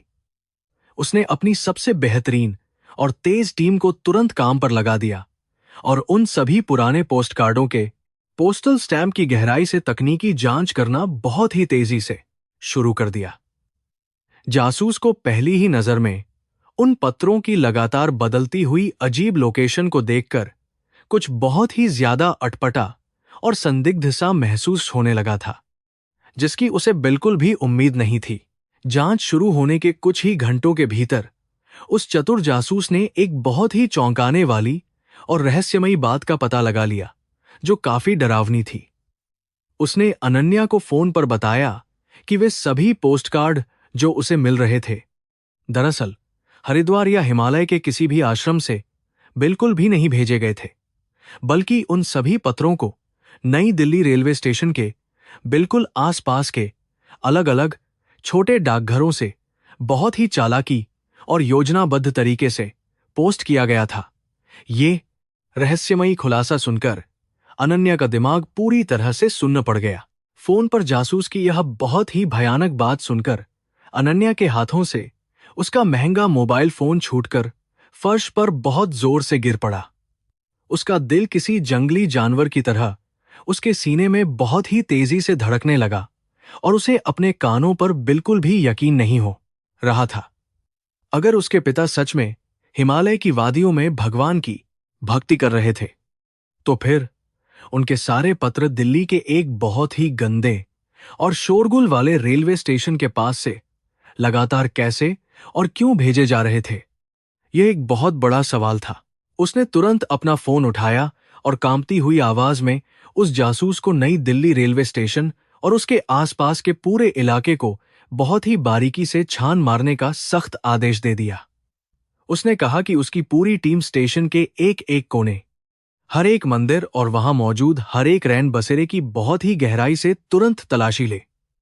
उसके मन में कई तरह के बहुत ही डरावने और भयानक विचार एक साथ तूफान की तरह उठने लगे थे, जो उसकी आत्मा को भीतर ही भीतर बहुत बुरी तरह से चीर कर रख रहे थे। दोपहर तक अनन्या की कंपनी के बड़े बड़े अधिकारी उसके कमरे में आईपीओ के जश्न की शानदार फाइलें और कई सारे महत्वपूर्ण कागजात लेकर पूरी तरह से तैयार होकर आ चुके थे। लेकिन अब उसका ध्यान उन अरबों रुपये के बड़े मुनाफे और व्यापारिक कागजातों में बिल्कुल भी नहीं लग पा रहा था, क्योंकि उसका पूरा मन अपने पिता के उस गहरे रहस्य में बुरी तरह से उलझ चुका था। वह बार बार अपनी महंगी घड़ी की तरफ बहुत ही ज्यादा बेचैनी से देख रही थी और जासूस के उस एक जरूरी फोन कॉल का बड़ी ही बेसब्री से इंतजार कर रही थी। उधर वह जासूस अपनी पूरी टीम के साथ नई दिल्ली रेलवे स्टेशन के उस भारी शोरगुल और भयानक भीड़-भाड़ के बीच रमाकांत शर्मा की तस्वीर लेकर लोगों से लगातार पूछताछ कर रहा था। वह वहां के दुकानदारों, कुलियों और टिकट चेक करने वाले बाबुओं को वह पुरानी तस्वीर दिखाकर कुछ भी सुराग निकालने की बहुत ही ज्यादा कोशिश कर रहा था। लेकिन उस तस्वीर में दिख रहे एक साफ, सुथरे और सम्मानित बनारसी ब्राह्मण को स्टेशन के उस गंदे और बदबूदार माहौल में पहचान पाना किसी के लिए भी एक बहुत ही ज्यादा मुश्किल और नामुमकिन सा काम साबित हो रहा था। घंटों की कड़ी और थका देने वाली मेहनत के बाद जासूस को स्टेशन के बाहर बैठा हुआ एक बहुत ही पुराना और कमजोर सा पत्र लिखने वाला मुंशी आखिरकार मिल ही गया। उस मुंशी ने तस्वीर को बहुत ही ध्यान से देखा और अपनी पुरानी यादों पर जोर डालते हुए बताया कि एक बहुत ही गंदा और बदहाल बूढ़ा भिखारी अक्सर उससे पत्र लिखवाने के लिए वहां आता रहता है। मुंशी ने यह भी बताया कि वह भिखारी हमेशा झूठ बोलकर अपनी बेटी को हरिद्वार के किसी काल्पनिक आश्रम में रहने की बहुत ही झूठी और मनगढ़ंत कहानी लिखवाता है। यह खौफनाक और दिल दहला देने वाली सच्चाई सुनकर उस अनुभवी जासूस के पैरों तले से जमीन पूरी तरह से खिसक गई और वह सदमे में आ गया। उसे अब यह बहुत ही अच्छी तरह से समझ में आ गया था कि देश की सबसे युवा और अरबपति महिला उद्यमी का सगा पिता असल में एक बहुत ही लावारिस और दर्दनाक जिंदगी जी रहा है।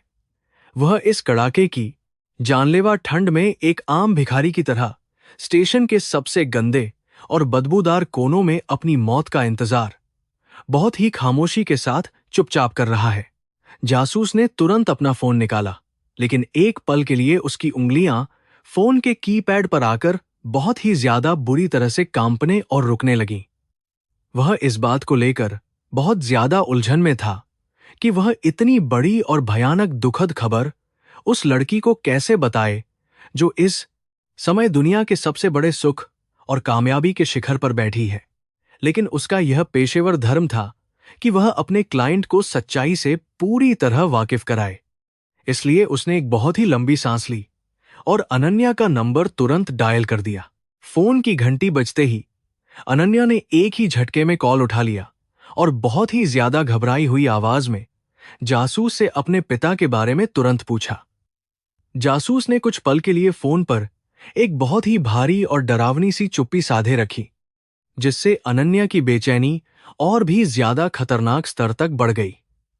फिर जासूस ने बहुत ही धीमी और गंभीर आवाज में कहा कि मैडम, मुझे आपके पिता की असली लोकेशन का पूरा पता चल गया है, लेकिन आपको एक बहुत ही भयानक और कड़वे सच का सामना करना पड़ेगा। जासूस ने बिना किसी भूमिका के सीधा बताया कि आपके पिता किसी भी शानदार आश्रम में बिल्कुल भी नहीं है, बल्कि वे इसी नई दिल्ली रेलवे स्टेशन पर एक बहुत ही लावारिस और भयानक स्थिति में मौजूद हैं। उसने आगे बताया कि वे एक आम भिखारी की तरह स्टेशन के कूड़ेदानों के पास बहुत ही गंदे और फटेहाल कपड़ों में रहते हैं और भीख मांगकर अपनी जिंदगी के आखिरी दिन अत्यंत दर्दनाक तरीके से गुजार रहे हैं। यह बात सुनते ही अनन्या के पैरों तले से जमीन पूरी तरह से खिसक गई और उसकी आंखों के सामने गहरा अंधेरा छा गया। फोन उसके हाथ से छूटकर जमीन पर गिर गया और वह अपने आलीशान सोफे पर धड़ाम से गिरकर बहुत ही जोर जोर से और पागलों की तरह रोने लगी। उसे अब समझ में आ गया था कि उसके पिता ने अपनी सारी जिंदगी, अपना पुश्तैनी घर और यहां तक कि अपना पूरा सम्मान भी केवल उसकी इस झूठी सफलता के लिए हमेशा के लिए दांव पर लगा दिया था। यह उसके अपने कर्म और धर्म की सबसे बड़ी हार थी, जिसने उसे पूरी दुनिया का सबसे अमीर इंसान तो बना दिया था, लेकिन अंदर से सबसे ज्यादा गरीब कर दिया था। आंसुओं से भीगा हुआ अपना चेहरा पोंछते हुए अनन्या ने तुरंत अपने सारे महंगे गहने और डिजाइनर कपड़े उतारकर एक बहुत ही साधारण सा सूती सूट पहन लिया। उसने अपनी सेक्रेटरी को तुरंत सारी मीटिंग्स और प्रेस कॉन्फ्रेंस अनिश्चित काल के लिए रद्द करने का बहुत ही कड़ा और हैरान कर देने वाला आदेश दे दिया।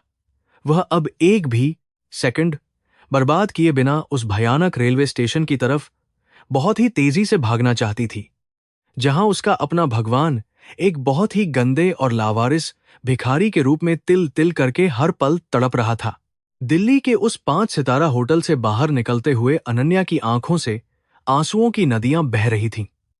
उसने अपनी आलीशान कार के ड्राइवर को रेलवे स्टेशन की तरफ बहुत ही तेज गति से गाड़ी भगाने का कड़ा निर्देश दिया।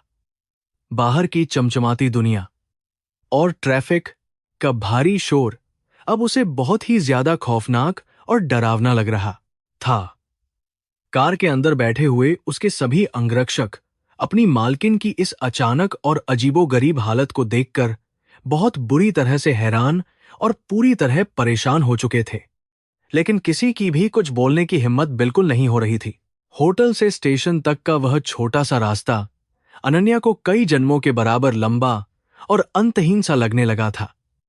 उसके दिमाग में बचपन की वे सारी खूबसूरत यादें एक भयानक तूफान की तरह बहुत तेजी से घूमने लगी थीं।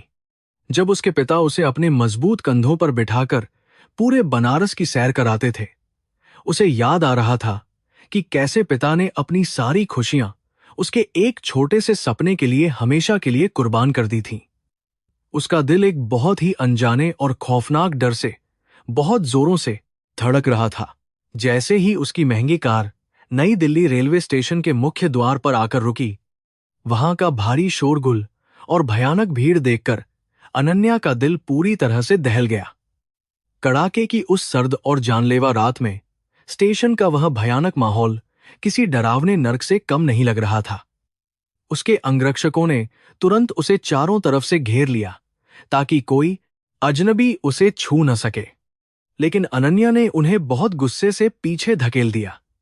वह पागलों की तरह स्टेशन के उस गंदे और बदबूदार प्लेटफॉर्म की तरफ बहुत तेजी से भागने लगी।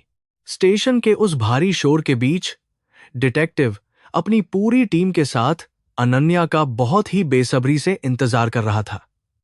उसने अनन्या को देखते ही उसे स्टेशन के सबसे अंधेरे, गंदे और बदबूदार हिस्से की तरफ ले जाना तुरंत शुरू कर दिया। वहां हर तरफ मूत्र, सड़े हुए खाने और गंदगी की इतनी भयंकर बदबू आ रही थी कि किसी भी आम इंसान का वहां एक पल भी खड़ा रहना नामुमकिन था।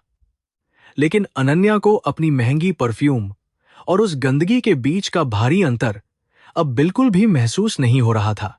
वे लोग स्टेशन के उस भयानक गलियारे से गुजर रहे थे, जहां दर्जनों लावारिस और बेघर लोग फटे हुए कंबलों में सिकुड़कर इस जानलेवा ठंड से अपनी जान बचाने की नाकाम कोशिश कर रहे थे।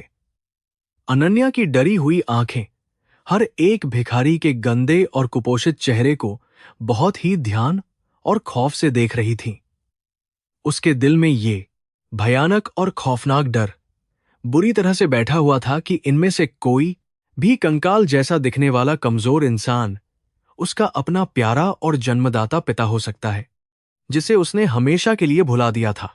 कुछ दूर चलने के बाद डिटेक्टिव ने अचानक अपने कदम रोक लिए और अपनी उंगली से एक बहुत ही बड़े और अंधेरे खंभे की तरफ इशारा किया। उस खंभे के पास का नजारा देखते ही अनन्या के पैरों की सारी ताकत जैसे एक ही झटके में पूरी तरह से खत्म हो गई और उसकी सांसें भारी होने लगी। स्टेशन की उस भयानक गरीबी और बदहाली का वह खौफनाक सच अब उसकी आंखों के बिल्कुल सामने एक बहुत ही बड़े और डरावने पहाड़ की तरह खड़ा था, जिसने उसकी आत्मा को भीतर से पूरी तरह से छलनी कर दिया था। जैसे ही अनन्या उस बड़े और अंधेरे खंभे के थोड़े और करीब पहुंची, उसके कानों में एक बहुत ही कमजोर और कांपती हुई जानी पहचानी आवाज अचानक पड़ने लगी। वह भगवान शिव का एक बहुत ही पुराना और पवित्र भजन था, जिसे उसके पिता रमाकांत बनारस के गंगा घाट पर हर रोज सुबह बहुत ही मधुर आवाज में गाया करते थे। उस परिचित और पवित्र धुन को इस गंदे और बदबूदार नरक में सुनकर अनन्या के पूरे शरीर में एक बहुत ही तेज और भयानक सिहरन दौड़ गई, जिसने उसे वहीं अपनी जगह पर जड़ कर दिया। भजन की वह मधुर आवाज अचानक एक बहुत ही भयानक और दर्दनाक खांसी के बड़े दौरे में पूरी तरह से बदल गई, जिसे सुनकर किसी का भी दिल दहल जाए। उस खांसते हुए इंसान के सीने से निकलने वाली वह दर्दनाक आवाज अनन्या के कानों में किसी नुकीले खंजर की तरह बहुत गहराई से चुभ रही थी। वह अपने कांपते हुए पैरों को किसी तरह घसीटते हुए उस बड़े खंभे के ठीक पीछे छिपे हुए उस भयानक अंधेरे साये की तरफ धीरे धीरे बढ़ने लगी, जहां उसका अपना अतीत उसका बहुत ही खामोशी से इंतजार कर रहा था।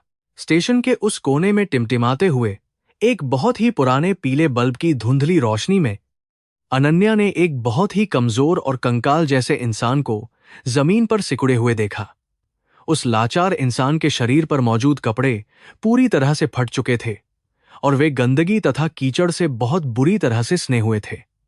दिल्ली की उस जानलेवा और बर्फीली हवा के थपेड़ों से वह बूढ़ा इंसान एक सूखे पत्ते की तरह बहुत जोर जोर से कांप रहा था, जिसे देखकर किसी भी पत्थर दिल इंसान की भी रूह पूरी तरह से कांप जाए। अनन्या अपने कांपते हुए कदमों से उस बूढ़े और लावारिस भिखारी के थोड़ा और ज्यादा करीब पहुंची तो उसका दिल हजारों टुकड़ों में बहुत बुरी तरह से टूटकर बिखर गया। उस बूढ़े इंसान का पूरा चेहरा और उलझी हुई दाढ़ी स्टेशन की काली गंदगी और धूल से बहुत ही भयानक तरीके से ढकी हुई थी, जिससे उसे पहचानना लगभग असंभव था। लेकिन जैसे ही उस कमजोर इंसान ने खांसने के लिए अपना बहुत ही पतला और कांपता हुआ हाथ ऊपर उठाया, अनन्या की नजर अचानक एक बहुत ही जानी पहचानी और पुरानी चीज पर जाकर टिक गई। उस भिखारी की बेहद पतली और कमजोर कलाई पर एक बहुत ही पुरानी और टूटे हुए शीशे वाली घड़ी अभी भी किसी तरह बंधी हुई थी। यह बिल्कुल वही पुरानी घड़ी थी जिसे अनन्या ने कई साल पहले अपनी सबसे पहली छोटी सी स्कॉलरशिप के पैसों से खरीदकर अपने पिता को बड़े प्यार से तोहफे में दी थी। उस पुरानी और टूटी हुई घड़ी को देखते ही अनन्या की सांसें उसके गले में पूरी तरह से अटक गईं और उसके दिमाग में एक बहुत ही भयानक और खौफनाक सच पूरी तरह से स्पष्ट हो गया। उस पीले बल्ब की धुंधली रोशनी में अनन्या ने देखा कि वह कमजोर इंसान अपने सीने से किसी पुरानी चीज को बहुत ही ज्यादा कसकर चिपकाए हुए लेटा है। जैसे ही उस बूढ़े ने थोड़ी सी करवट ली तो वह चीज थोड़ी सी बाहर आ गई और उस पर रोशनी पड़ी। वह एक पुराना, मुड़ा, तुड़ा और खून से सना हुआ अखबार का गंदा पन्ना था, जिस पर अनन्या की एक बहुत ही बड़ी और मुस्कुराती हुई रंगीन तस्वीर छपी हुई थी। यह देखकर अनन्या की आंखों से आंसुओं का एक बहुत बड़ा और भयंकर सैलाब फूट पड़ा। यह एक बहुत ही खौफनाक और दिल दहला देने वाला विरोधाभास था, जिसने अनन्या के अहंकार को पूरी तरह से मिट्टी में मिला दिया था।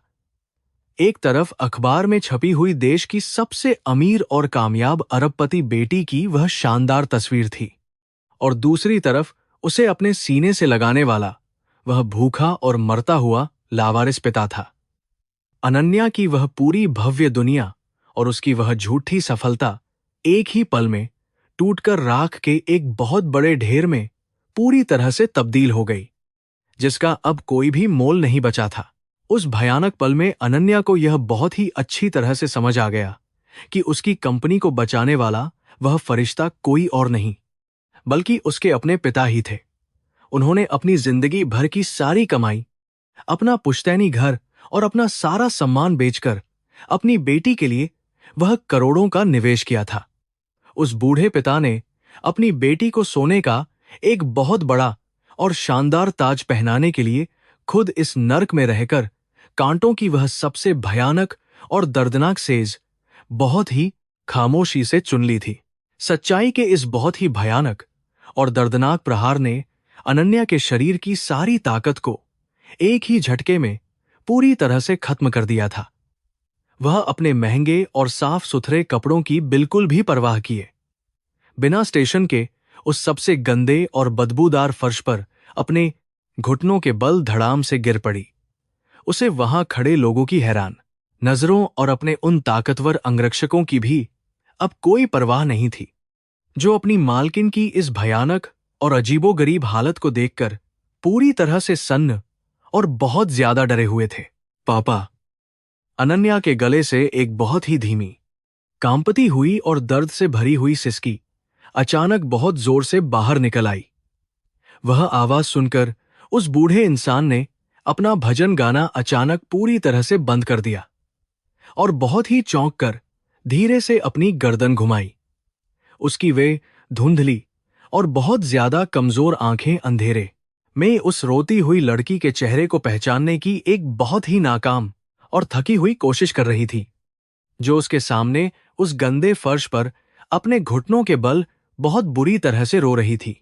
रमाकांत ने अपनी भारी और कमजोर पलकों को झपकाया, क्योंकि उन्हें अपनी उन धुंधली आंखों और खराब होती जा रही इंद्रियों पर बिल्कुल भी यकीन नहीं हो रहा था। उन्हें लगा कि यह शायद उनके भयंकर बुखार के कारण आने वाला कोई बहुत ही सुंदर सा सपना है, जो मौत से ठीक पहले उनकी बेचैन आत्मा को थोड़ी सी शांति देने के लिए आया है। उन्होंने अपनी बेटी की उस पुरानी अखबार वाली तस्वीर को शर्म से छिपाने की बहुत कोशिश की, लेकिन उनके उन कमजोर और कांपते हुए हाथों में अब बिल्कुल भी ताकत नहीं बची थी। अनन्या अपने घुटनों के बल उस गंदे फर्श पर रेंगते हुए अपने पिता के उस कंकाल जैसे शरीर के बिल्कुल करीब बहुत ही तेजी से पहुंच गई। उसके चेहरे पर बहने वाले लगातार गर्म आंसुओं ने उसके सारे महंगे और शानदार मेकअप को पूरी तरह से धोकर बहुत बुरी तरह से खराब कर दिया था। उसने अपने दोनों हाथ आगे बढ़ाकर अपने पिता के उन ठंडे, गंदे और कांपते हुए हाथों को बहुत ही प्यार से पकड़ लिया। उस स्पर्श ने अनन्या की पूरी रूह में एक बहुत ही भयानक और दर्दनाक बिजली सी पूरी तरह दौड़ा दी। रमाकांत को जैसे ही अपनी बेटी के उन मुलायम हाथों की वह जानी पहचानी और बहुत ही प्यारी गर्माहट महसूस हुई, उनके पूरे शरीर में एक अजीब सी जान आ गई। उन्होंने अपनी उस प्यारी बेटी के शरीर की उस पुरानी खुशबू को बहुत ही गहराई से पहचान लिया था, जिसे वे सालों से लगातार ढूंढ रहे थे। उनकी उन अंधी और धुंधली आंखों से आंसुओं की एक बहुत ही बड़ी और गर्म धारा फूट पड़ी, जिसने उनके गंदे और चिपचिपे गालों पर अपनी एक साफ लकीर बना दी। उन्होंने बहुत ही कमजोर आवाज में कहा, मेरी प्यारी बच्ची अनन्या। अनन्या ने तुरंत अपने दोनों हाथों से अपने पिता के उस बहुत ही ज्यादा कमजोर, गंदे और बदबूदार शरीर को अपनी छाती से पूरी ताकत के साथ कसकर लगा लिया। उसने अपना सिर अपने पिता के उस फटे हुए और मैले सीने में पूरी तरह से छिपा लिया और एक छोटे बच्चे की तरह बहुत जोर जोर से दहाड़े मारकर रोने लगी। उसकी वह दर्दनाक और दिल चीर देने वाली चीख स्टेशन के उस भारी शोरगुल और भयानक भीड़ के बीच बहुत ही गूंजती हुई पूरी दुनिया के आसमान को अंदर तक चीर कर रख रही थी। उस पल नई दिल्ली रेलवे स्टेशन का वह पूरा भयानक और शोरगुल वाला माहौल जैसे एक ही झटके में पूरी तरह से शांत और सुन्न पड़ गया था। वहां से गुजरने वाले सारे अनजान यात्री, स्टेशन के कर्मचारी और अनन्या के वे सभी ताकतवर अंगरक्षक उस दिल दहला देने वाले दृश्य को देखकर पूरी तरह से सन्न रह गए थे। देश की वह सबसे अमीर और ताकतवर अरबपति महिला उस पीले और टिमटिमाते हुए बल्ब की धुंधली रोशनी के नीचे एक भिखारी को अपने गले लगाकर पागलों की तरह बहुत ही बुरी तरह से लगातार रो रही थी।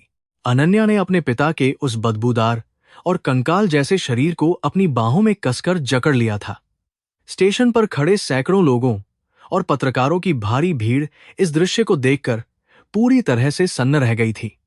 देश की सबसे अमीर और ताकतवर युवा महिला एक फटेहाल भिखारी के सामने घुटनों के बल बैठकर पागलों की तरह रो रही थी।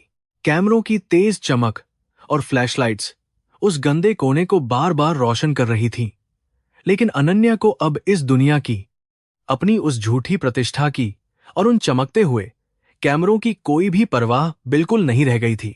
उसी भावुक पल में अनन्या की जेब में रखा महंगा फोन एक बार फिर से बहुत जोर से बजने लगा। यह उसी जासूस का फोन था जिसने कुछ ही घंटे पहले उसकी दुनिया को पूरी तरह उलट कर रख दिया था।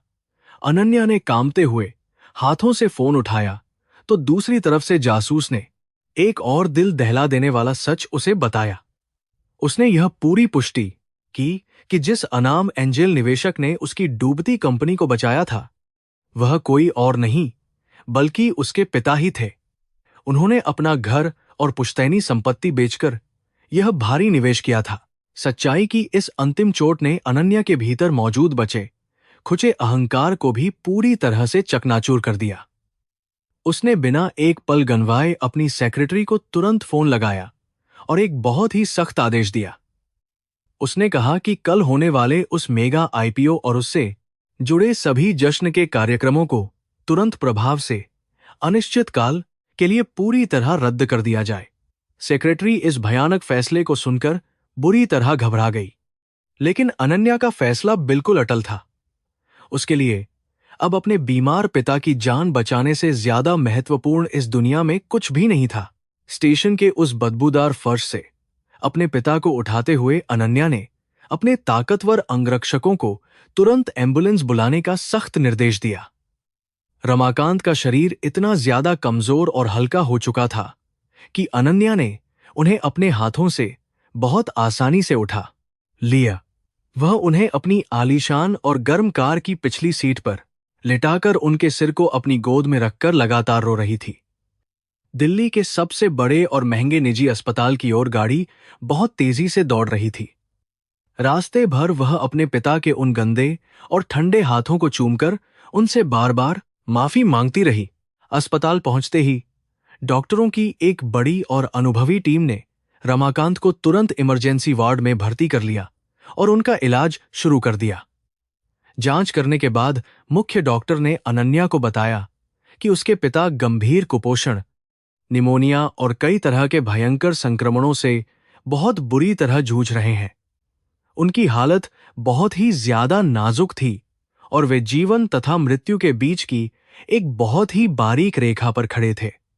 यह सुनकर अनन्या का दिल भारी हो गया और वह भगवान से अपने पिता की जिंदगी की भीख रो रोकर बहुत ही शिद्दत से मांगने लगी। अस्पताल के शांत गलियारे में बैठी हुई अनन्या को जीवन के सबसे बड़े और गहरे सत्य का स्पष्ट एहसास हो रहा था। उसे अब पूरी तरह समझ आ गया था कि उसके व्यापारिक साम्राज्य की हर एक ईंट उसके पिता के खून और अनगिनत आंसुओं से बनी है। उसने हमेशा यही सोचा था कि सफलता उसकी अपनी मेहनत का परिणाम है, लेकिन असल में यह उसके पिता द्वारा किए गए निःस्वार्थ कर्मों का ही पवित्र फल था। भारतीय दर्शन का वह सनातन नियम कि बिना किसी बड़े बलिदान के कोई बड़ी सफलता नहीं मिलती, आज उसके सामने पूरी तरह से सच साबित हो रहा था। अगले दिन जब राहुल और उसके लालची रिश्तेदारों को यह पूरी बात पता चली, तो वे बहुत गुस्से में सीधे अस्पताल पहुंच गए। उन्होंने अनन्या पर बहुत भारी दबाव डालना शुरू कर दिया कि वह अपने इस भिखारी पिता को किसी दूर के अनाथालय में छोड़कर वापस अपने व्यापार और शादी पर ध्यान दे। लेकिन आज की अनन्या वह पुरानी, घमंडी और अंधी लड़की बिल्कुल भी नहीं थी। उसने राहुल की वह करोड़ों की हीरे की अंगूठी उसके मुंह पर फेंक कर मारी और उन सभी लालची रिश्तेदारों से अपने सारे रिश्ते हमेशा के लिए पूरी तरह से खत्म कर दिए। रमाकांत को जब होश आया तो उन्होंने खुद को एक बेहद खूबसूरत और आरामदायक बिस्तर पर लेटे हुए पाया। उनके पास ही अनन्या बैठी हुई थी, जो अपने ही हाथों से उनके कमजोर और बीमार शरीर को बहुत प्यार से स्पंज कर रही थी। उसने अपने पिता के उलझे हुए बालों को संवारा और उनके गंदे नाखूनों को बड़े जतन से काटा। वह देश की सबसे बड़ी कंपनी की मालकिन अब केवल एक साधारण और सेवा करने वाली बेटी बन चुकी थी। रमाकांत की आंखों से खुशी के आंसू बहने लगे, क्योंकि उनकी तपस्या अंततः पूरी तरह से सफल हो चुकी थी। कांपते हुए हाथों से रमाकांत ने अपनी जेब से वह छोटी सी पोटली निकाली, जिसे वह हमेशा अपने सीने से लगाकर रखते थे। उस पोटली में बनारस के उनके पुश्तैनी घर की थोड़ी सी पवित्र मिट्टी थी, जिसे उन्होंने अनन्या की खुशी के लिए बेच दिया था। उन्होंने वह मिट्टी अनन्या के हाथों में बहुत ही प्यार से रख दी। उस मिट्टी को छूते ही अनन्या फूट फूट कर रोने लगी। उसे याद आ गया कि कैसे उसके पिता ने उसे एक बेहतर भविष्य देने के लिए अपना एकमात्र आश्रय बिना किसी हिचकिचाहट के हमेशा के लिए पूरी तरह से कुर्बान कर दिया था। अनन्या ने अपने पिता के चरणों में अपना सिर रख दिया और उन्हें साक्षी मानकर एक बहुत ही बड़ी और महान कसम खाई। उसने कहा कि वह अब अपनी इस अपार संपत्ति और सफलता का इस्तेमाल केवल अपने निजी स्वार्थ या झूठी शान के लिए बिल्कुल भी नहीं करेगी।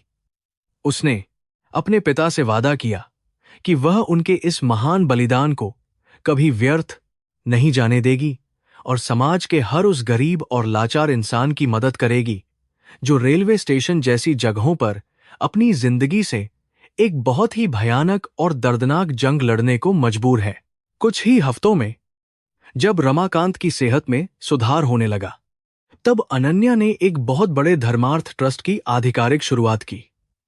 इस संस्था का नाम उसने पिता का बीज रखा था, जिसका मुख्य उद्देश्य देश के रेलवे स्टेशनों पर बेघर लोगों को मुफ्त चिकित्सा और सम्मानजनक आश्रय प्रदान करना था। उसने अपनी कंपनी के शेयरों का एक बहुत बड़ा हिस्सा इस ट्रस्ट के नाम हमेशा के लिए दान कर दिया। यह उसका अपने पुराने बुरे कर्मों का प्रायश्चित करने और अपने पिता के महान आदर्शों को आगे बढ़ाने का एक बहुत ही नेक और बेहद पवित्र तरीका था। जो मीडिया कुछ समय पहले तक अनन्या की केवल व्यापारिक सफलता के कसीदे पढ़ता था, वह अब उसकी इस महान सामाजिक पहल की भरपूर सराहना कर रहा था।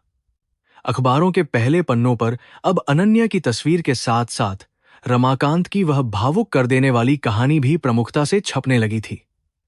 पूरे भारतवर्ष के लोग एक पिता के इस अकल्पनीय बलिदान को जानकर पूरी तरह से नतमस्तक हो रहे थे। रमाकांत अब केवल एक लावारिस भिखारी नहीं रह गए थे, बल्कि वे पूरे देश के लिए निःस्वार्थ प्रेम और महान त्याग के एक बहुत बड़े और जीवित प्रतीक बन चुके थे। अनन्या ने अपना वह सारा आलीशान और चमक दमक वाला जीवन हमेशा के लिए पीछे छोड़ दिया और अपने पिता के साथ वापस बनारस लौटने का एक बहुत ही भावुक फैसला किया। उसने बनारस के उसी पुराने घाट के पास अपना वही पुराना पुश्तैनी मकान दोगुनी कीमत देकर वापस खरीद लिया, जिसे उसके पिता ने कभी मजबूरी में बेच दिया था। जब वे दोनों उस पुराने घर के दरवाजे पर पहुंचे, तो रमाकांत की आंखों से खुशी के आंसू छलक पड़े।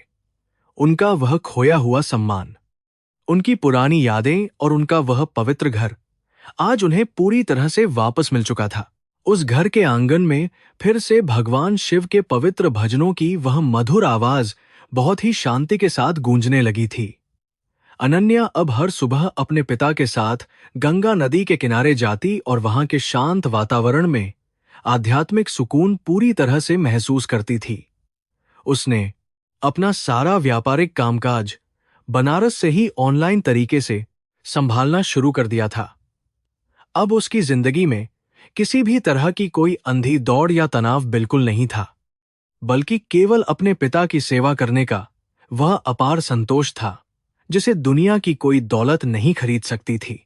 एक दिन रमाकांत ने अपनी संदूकची में से वह सोने की चूड़ी निकाली जिसे उन्होंने अपनी पत्नी की निशानी के रूप में रखा था।